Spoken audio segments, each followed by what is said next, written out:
تو قرآن اصل میں یہ دعویٰ کر رہا ہے کہ موسیٰ کے زمانے میں تورات اور محمد صلی اللہ علیہ وسلم کے زمانے میں، زمانے سے مراد نبی کا زمانہ تو قیامت تک ہے، قرآن سے پتہ چلتا ہے، ان کے علاوہ کوئی دنیاوی کتاب ایسی نہیں ہے جو انسان کو اس سے بھی زیادہ اچھا سیدھا راستہ دکھائے،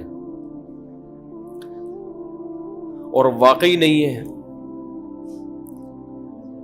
یہ بات تو میں بار بار بتاتا رہتا ہوں آپ کو، فزکس کی کتابوں میں فزکس کے اصول ملیں گے، میتھ کی کتابوں میں میتھ کے اصول ملیں گے، سائنس کی کتابوں میں سائنس ملے گی، لیکن آپ کو سیدھا راستہ وہ صرف کہاں ملے گا؟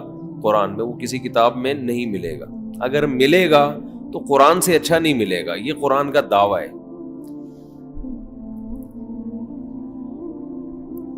اب ہم چونکہ قرآن کو مانتے ہیں،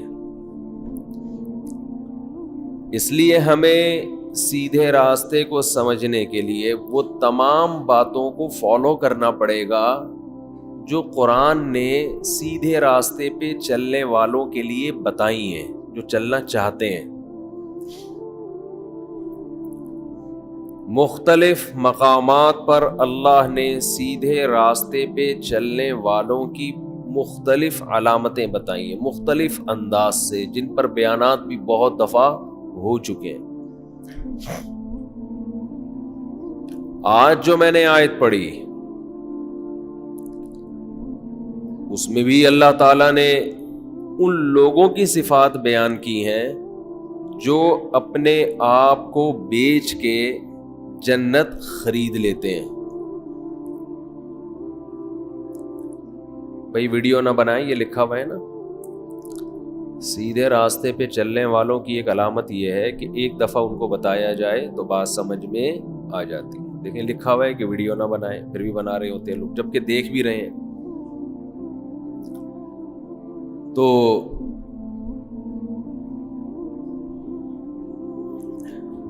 اللہ تعالیٰ نے صفت بیان کی، ان اللہ اشتری من المؤمنین انفسهم واموالهم بان لهم الجنہ، کہ اللہ نے جنت کے بدلے میں مومنین کی جان اور مال کو خرید لیا ہے۔ یقاتلون فی سبیل اللہ، اب یہ اللہ کی راہ میں لڑتے ہیں۔ فَيَقْتُلُونَ وَيُقْتَلُونَ، جب جنگ ہوتی ہے اس میں قتل کرتے بھی ہیں اور قتل ہوتے بھی ہیں۔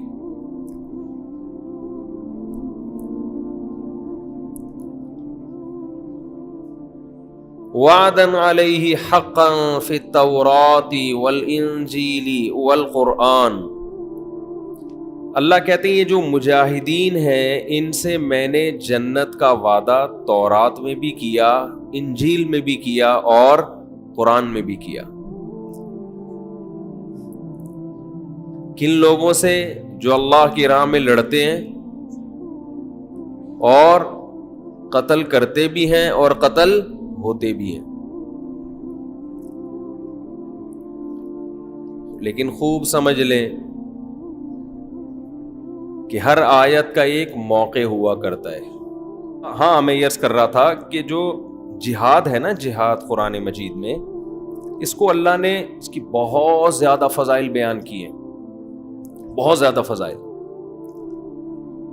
اللہ کی راہ میں لڑتے ہیں۔ اب اس کا نتیجہ کیا نکلتا ہے کہ بعض لوگ قرآن کی آیتوں کو غلط فٹ کرنا شروع کر دیتے ہیں۔ اب آپ کسی کو قرآن کی آیت سناؤ، مجھے تو لوگ آ کے سناتے تھے کہ آپ ظالم حکمرانوں کے خلاف علم جہاد کیوں بلند نہیں کرتے، اور پھر یہ دلیل کہ قرآن کیا کہتا ہے، اللہ کی راہ میں لڑو، تو یہ بے موقع دلیل ہو گئی۔ یہ ایسے ہی ہے جیسے ایک غیر مسلم نے اعتراض کیا کہ قرآن کہتا ہے وَقْتُلُوهُمْ حَيْثُ ثَقِفْتُمُوهُمْ، ان کافروں کو جہاں پاؤ قتل کر دو۔ اب آپ بتاؤ کیا قرآن کا یہ مقصد ہے کہ جس کافر کو بھی جہاں پاؤ قتل کر دو؟ مطلب یہ ہے کہ میدان جنگ میں یہ کسی کافر قوم سے تمہاری لڑائی ہے اور ایگریمنٹ کی مدت ختم ہو جائے تو یہ اس کے لیے ہے، اس کی سب سے بڑی دلیل یہ ہے کہ ہمارے نبی صلی اللہ علیہ وسلم نے ایسا کبھی بھی نہیں کیا. تو نبی تو خود قرآن پر یعنی نبی تو خود قتل نہیں کر رہے. اس کا مطلب اس آیت کا یہ مفہوم نہیں ہے. تو بعض لوگ خوب سمجھ لیں, اس وقت جہاد کی آیتوں کو غلط استعمال کرتے ہیں, آپ کو ایسی جگہوں پہ جھونک دیں گے. ایک صاحب آئے, کہنے لگے آپ ہمارے خلیفہ کے ہاتھ میں بیعت کیوں نہیں ہو جاتے. یہاں سے تمہید شروع کی کہ دیکھو خلافت قائم کرنا فرض ہے یا نہیں ہے. جی ہے. کیسے ہوگی؟ جی جہاد سے ہوگی. تو امیر کے ہاتھ پہ بیعت ہونا چاہیے. جی ہونا چاہیے. تو آپ ہمارے امیر کے ہاتھ پہ بیعت ہو جائیں. تمہارے امیر کے ہاتھ پہ بیعت ہو جائیں, یہی کہاں سے نتیجہ نکالا؟ سمجھ رہے بات کو؟ تو کوئی بھی اٹھ کے بولے کہ جہاد فرض ہے اور خلافت قائم کرنا فرض ہے, لہذا امیر کے ہاتھ پہ بیعت ہو جائیں, تو اب یہ امیر ہے لہذا اس کے ہاتھ پہ بیعت ہو جائیں. تو ہر آیت کا ایک مفہوم ہوتا ہے. تو اس لیے میں ابھی اس جہاد کے شرعی احکام کی گہرائی میں نہیں جا رہا, کیونکہ میرا بھی آج کا یہ ٹاپک نہیں ہے. اس پر میں کئی بار پہلے بیان کر چکا ہوں کہ جہاد کہاں فرض ہے, کہاں حرام ہے, کہاں مستحب ہے, کہاں فرض عین ہے, کہاں فرض کفایہ ہے. یہ ساری ڈیٹیل میں بیانات میں کر چکا ہوں میں. ابھی تو صرف یہ بتانا مقصد ہے کہ جہاں جہاد فرض ہوتا ہے تو اللہ فرما رہے ہیں کہ ایمان والے اپنی جان اور اپنے مال کو جنت کے بدلے میں بیچ دیتے ہیں. یہ ایک صفت اللہ نے بیان کی ہے. اس لیے نبی صلی اللہ علیہ وسلم نے ارشاد فرمایا, حدیث کا مفہوم ہے کہ مومن دو حال سے خالی نہیں ہو سکتا, یا تو وہ جہاد کرتا ہے یا جہاد کی نیت کرتا ہے کہ جہاں موقع ہوگا میں اللہ کی راہ میں لڑوں گا. آگے اللہ نے صفت بیان کی, التائبون العابدون. یہ صفات آج کل مسلمانوں میں شارٹ چل رہی ہیں. التائبون, توبہ کرنے والے, جن لوگوں کو اللہ نے جنت کے بدلے میں خرید لیا ہے کہ تم اپنی جان میرے حوالے کر دو, اس کے بدلے میں تمہیں کیا دوں گا؟ جنت. تو اللہ کہتے ہیں یہ کون لوگ ہیں جو اپنے آپ کو بیچ چکے ہیں؟ ان کی پہلی صفت ہے التائبون, یہ توبہ کرتے ہیں. اگر اللہ یہ کہتے کہ یہ وہ لوگ ہیں جن سے خطا ہوتی ہی نہیں ہے, کتنا مشکل کام ہو جاتا کہ نہیں ہو جاتا؟ کیا ہو گیا بھائی؟ تھوڑا سا ہوں کر دو. اگر اللہ کہتے بھائی دیکھو گورنمنٹ کہتی ہے اچھا شہری وہ ہے جو کبھی بھی ملکی قوانین کو توڑتا نہیں ہے, یہی اچھا شہری ہوتا ہے نا. لیکن اللہ اچھے مسلمان کی ڈیفینیشن نہیں بیان کر رہے جو کبھی ہمارے حکم کو توڑتا ہی نہیں ہے. اللہ کو پتہ ہے یہ گوشت پوست کے بنے ہوئے لوگ ہیں اور میں نے اتنی زندگی دی ہے کہ کبھی نہ کبھی ان سے میرا حکم ٹوٹے گا. اس لیے اللہ نے اہل جنت کی صفت یہ نہیں بیان کی کہ یہ میرا حکم توڑتے ہی نہیں ہے کبھی, بلکہ قرآن نے کہا التائبون, اگر ٹوٹ جائے حکم تو یہ اس پر اصرار نہیں کرتے, یہ توبہ کرتے ہیں. اسی بات کو اللہ نے سورہ آل عمران میں ایک اور انداز سے, اس سے بھی زیادہ دلچسپ انداز سے بیان کیا. قرآن کہتا ہے وَسَارِعُوا إِلَى مَغْفِرَةٍ مِّن رَّبِّكُمْ وَجَنَّةٍ عَرْضُهَا السَّمَاوَاتُ وَالْأَرْضُ أُعِدَّتْ لِلْمُتَّقِينَ. فرمایا اس جنت کی طرف دوڑ لگاؤ جس کی مسافت زمین اور آسمان سے زیادہ, جو ہم نے نیک لوگوں کے لیے تیار کر کے رکھی ہے. وہ کون نیک لوگ ہیں؟ ان کی صفات میں اللہ نے ایک صفت بیان کی, والذین اذا فعلوا فاحشۃ, جب ان سے کوئی بے حیائی کا کام ہو جائے, جب ذکروا اللہ فاستغفروا لذنوبہم, ان کو اللہ یاد آ جاتا ہے اور یہ اپنے گناہ سے توبہ کرتے ہیں. دیکھو عربی اردو میں بھی ایک لفظ ہے ان کا معنی ہے اگر. دیکھو شادیوں کے علاوہ بیان چل رہا ہے کہ نہیں چل رہا؟ گواہ بن جاؤ, گواہ رہنا. یہ شارٹ کلپ والوں کا کی اپنی ٹھڑک ہے. یہ جو شارٹ کلپ بناتے ہیں نا, چاہے یوٹیوب پہ یا ایک شارٹ کلپ کے نام سے آج کل ایک الگ بھی اپلیکیشن آئی ہوئی, یہ ان کی اپنی ٹھڑک ہے. اب ہم نے بہت سارے, میں نے آج صبح سے جمع کیے ہیں جنہوں نے یہی کام کیا ہوا ہے.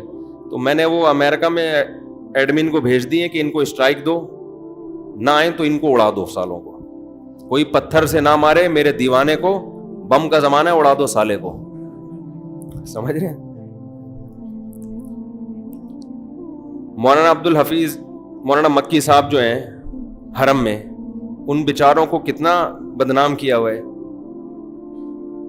پورے ان کے بیانات اصلاحی ہوتے ہیں, وہاں سے وہی چیزیں میاں بیوی لے لے کے نا اسی کے کلپ بنا کے بس وائرل ہو رہے ہیں. تو لوگ سمجھتے ہیں شاید یہ اس کے علاوہ کوئی بات ہی نہیں کرتے. تو والذین اذا فعلوا فاحشہ. اچھا یہاں ایک اور ٹیکنیکل پوائنٹ کی بات ہے. اللہ نے یہ نہیں فرمایا اسرعوا الی مغفرۃ من ربکم وجنہ, جنت اور مغفرت کی طرف دوڑو, یہ لفظ نہیں ہے. اللہ ہمیں ترغیب دے رہے ہیں نا کہ جنت کی طرف جاؤ. دیکھو ترغیب دینے کے کئی الفاظ ہو سکتے ہیں. اللہ یہ کہہ سکتے ہیں جنت کی طرف آؤ, یہ بھی لفظ صحیح ہے. اذهبوا الى مغفرۃ من ربکم وجنہ, اذهبوا کا معنی جاؤ, یہ بھی کہہ سکتے تھے. اللہ یہ بھی کہہ سکتے تھے اسعوا, دوڑو جنت کی طرف, یا اسرعوا جلدی جلدی جاؤ, یہ بھی نہیں کہا. سارعوا, سارعوا نا باب مفعلہ ہے. عربی میں باب مفعلہ کی خاصیت یہ ہوتی ہے جب کسی دوسرے کے مقابلے میں آپ کوئی کام کر رہے ہوتے ہو نا تو یہ باب مفعلہ استعمال ہوتا ہے. جیسے ضرب یضرب کا معنی مارا, ضارب یضارب مضاربتاً, ایک دوسرے کے مقابلے میں ایک دوسرے کو مارا. اس نے ایک لگایا تو آپ نے مقابلے میں دوسرا لگایا, پھر اس نے ایک لگایا پھر آپ نے لگایا, پھر تیسرا جب اس نے لگایا تو آپ لگانے کے قابل رہے نہیں. ٹھیک ہے, مقابلہ جہاں ہوگا نا تو باب مفعلہ. تو قرآن جنت کی طرف جانے کے لیے جو موٹیویٹ کر رہا ہے نا, تو جنت کی لالچ کیسے پیدا ہوگی اس کا طریقہ بھی اسی صیغے میں قرآن نے بتا دیا کہ جب تک کسی چیز میں کمپٹیشن نہیں ہوتا آدمی میں جوش پیدا نہیں ہوتا.